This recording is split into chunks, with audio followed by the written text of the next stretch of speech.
Keep smiling. Today I'm going to talk about company. It's basically a mining company.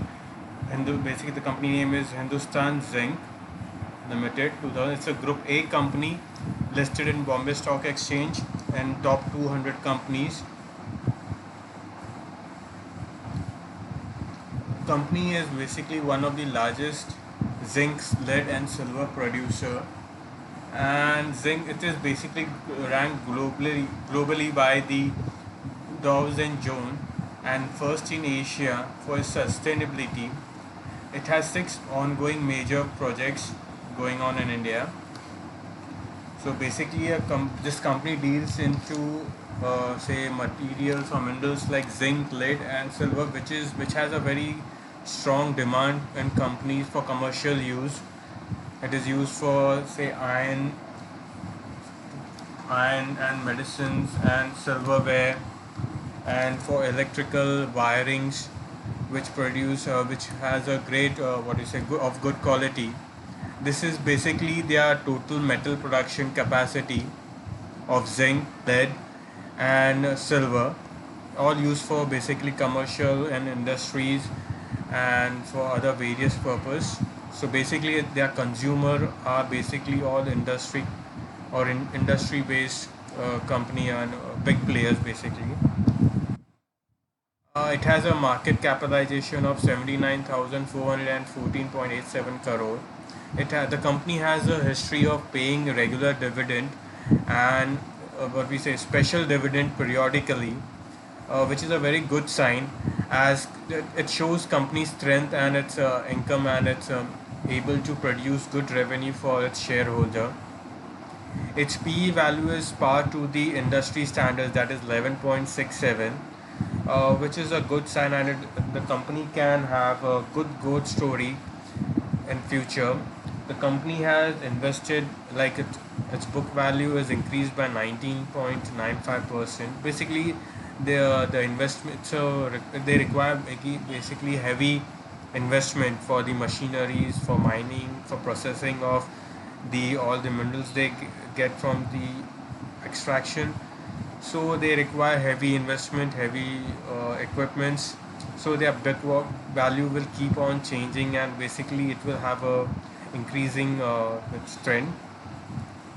So we should look into its periodical historical book value, taking consideration into the depreciation of those equipments and other equipments and other plants and other machineries they have purchased or etc.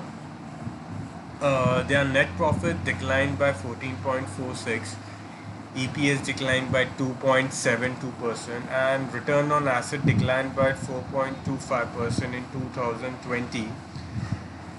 Basically, this this decline, I guess it's basically all related to global slowdown, which all everyone is facing from last 2 years, and the recent COVID issue has also had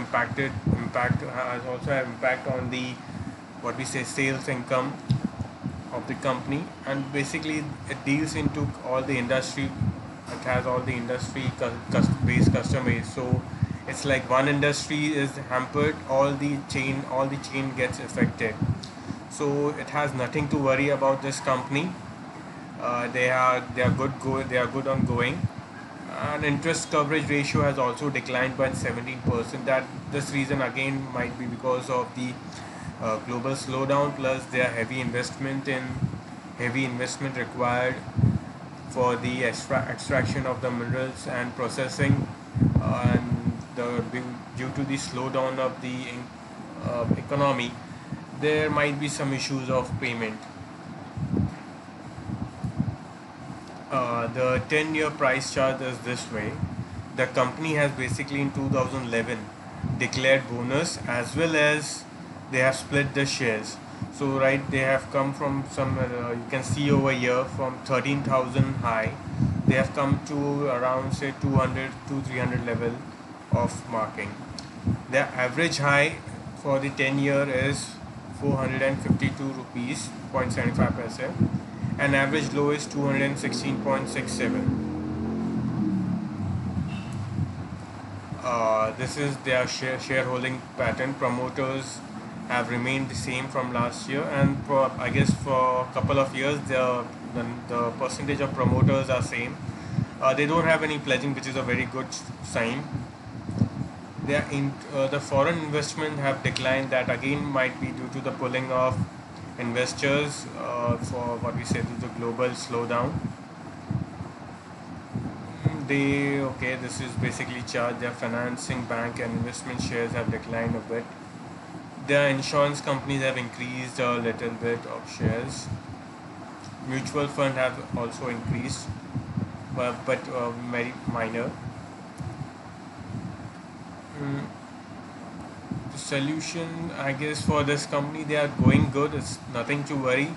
Whatever the slowdown or it is due to the global weakness, which is a normal trend in business cycle, they will surely pick it up from when things get normal and when the COVID issues get resolved and get controlled. Their shareholding pattern, as seen previously in previous slide, they need to have some increase in their exposure. They have to need to raise funds through banks, mutual fund, and insurance companies. They also need to have some good strategic alliance with the foreign investments. This basically company has a low borrowing ratio compared to its peer, and is doing very well compared to its peer group companies. This is basically their team. So far, so good. My personal opinion on this will be like I will surely buy at this level because they will surely there will be an upward trend for this company due to COVID issue, and due to in the next quarter there might be some downtrend or some disturbance in their price issues, up and down, a slight up and down, but for long term one can go for it. There it can be I mean you can add this company to your portfolio. It is a portfolio stock. Thank you so much for watching my video. If you like, please share and subscribe for more information about the stocks and investments, plus some inspiration thoughts.